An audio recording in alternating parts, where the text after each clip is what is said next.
Hello, and thank you for taking some time to view this video on our new user interface. This user interface is going to be very different than what we've used in the past. So the purpose of this video is to give you a nice overview of a few things. So let's take a peek at a few things that you can expect to learn from this video and series of videos. So we're going to have a peek at navigating the new user interface. And again, there's going to be some changes that you might not be familiar with from previous Samsung machines, but there are some familiarities, and of course we'll touch on those. We'll talk about some new user interface features, okay? So some things that are different, very different from the previous machines that you've seen. Again, not just the way you can do things, but just brand new features and functionality. Then, of course, we'll review some general functionality.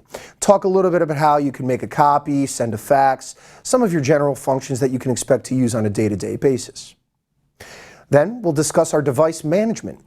So changing settings, IP address, and things of that nature, and have a good look at that. And finally, the relevant models, as you can see in this list. So you see the first item in that list, the SL-M 4580 and 4583 FX, which happens to be the unit I'm using for demonstration. And then the other models below it are just higher end models that we'll be releasing throughout Q3, end of Q3 and Q4 of 2014. So you can expect to see this on a few different machines. Now, some of the new features here, we see we have a Droid or tablet or smartphone kind of menu layout. So it's an intuitive design. Considering the amount of people out there that have either a Droid-based smartphone or tablet, this should be an easy transition as far as using this new user UI. We also have home screen shortcuts that will make life very easy for commonly used functions, as well as home screen widgets. Again, just like you might expect to see on your typical Droid-based tablet or smartphone, we do also have widgets for this new copier or MFP device. So let's have a look at this new user interface. So as you see here on the display, we have a typical layout on a standard Droid tablet. You can slide and swipe through different menu pages. Again, you saw an example of a widget there. We'll talk more about that later. And you have your main icons down here at the bottom for easy access.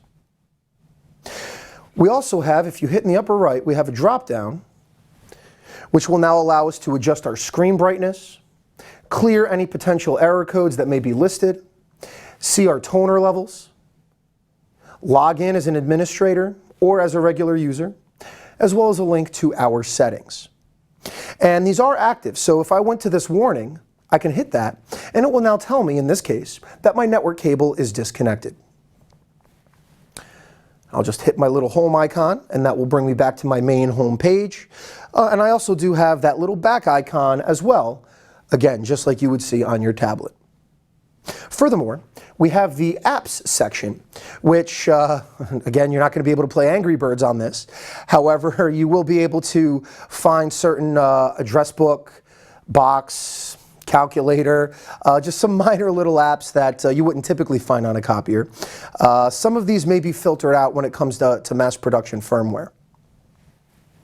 Now, like on a Droid tablet, I can now simply press and hold a particular icon and drag it back to my home screen, just like that. And once it's on my home screen, I may also press and hold and drag and move it to a place of my choosing.